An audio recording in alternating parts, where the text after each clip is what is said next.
美联储加息加到自己的银行都快破产了，美元霸权却越用越不灵了。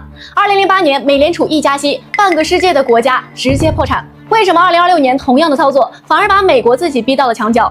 美国过去3次全球收割，每次都赚得盆满钵满，这次为什么突然割不动了？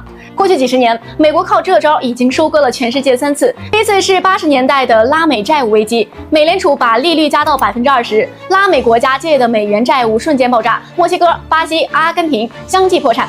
美国用白菜价买走了他们的矿山、油田和铁路。第二次是97年亚洲金融危机。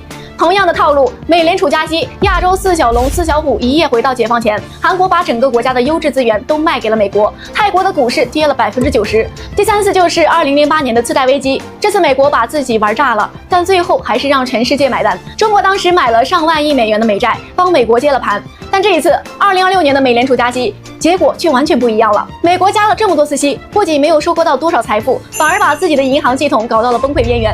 硅谷银行、第一共和银行接连倒闭，为什么同样的剧本这次演不下去了？最核心的原因就是中国变了。2008年的时候，中国还是世界工厂，给美国打工，赚了美元就买美债，相当于美国印钱，中国负责生产商品，帮美国稳住通胀。现在不一样了，中国不仅不买美债了，还在持续减持。根据中国人民银行2026年4月的数据，中国已经连续17个月增持黄金，黄金储备超过了2400吨。更让美国头疼的是，越来越多的国家开始绕开美元，直接用人民币结算。根据 SWIFT 2026年3月的数据，人民币已经成为了全球第5大活跃支付货币，占比3.1%。人民币的跨境支付系统 CIPS 的单日交易额更是突破了1.22万亿，创了历史新高。前几天在义乌，一个迪拜客户下订单，直接把人民币打进了工行阿布扎比分行的账户，全程没有经过美元，也不走 SWIFT 系统。以前美国靠 SWIFT 系统控制全球的资金流向，想冻结谁的账户就冻结谁的账户，现在这个收费站已经不好使了。中国能扛住美元收割，还有一个更根本的原因，就是人民币的印钞锚点正在发生历史性的切换。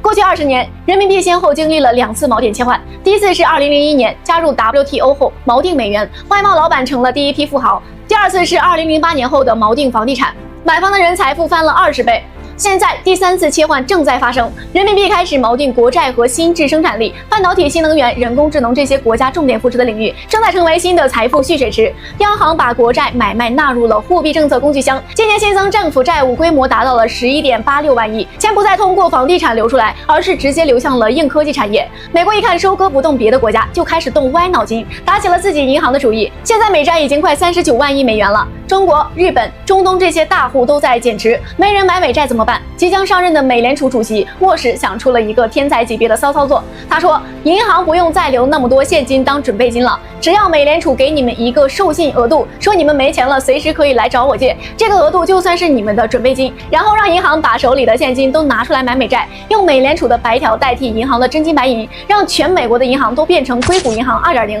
当年硅谷银行就是因为买了太多的美债，美联储一加息，美债价格暴跌，储户一挤兑，直接就破产了。现在美国要让所有的银行都走这条路，一旦危机爆发，损失就会转嫁给全世界的储户和投资者。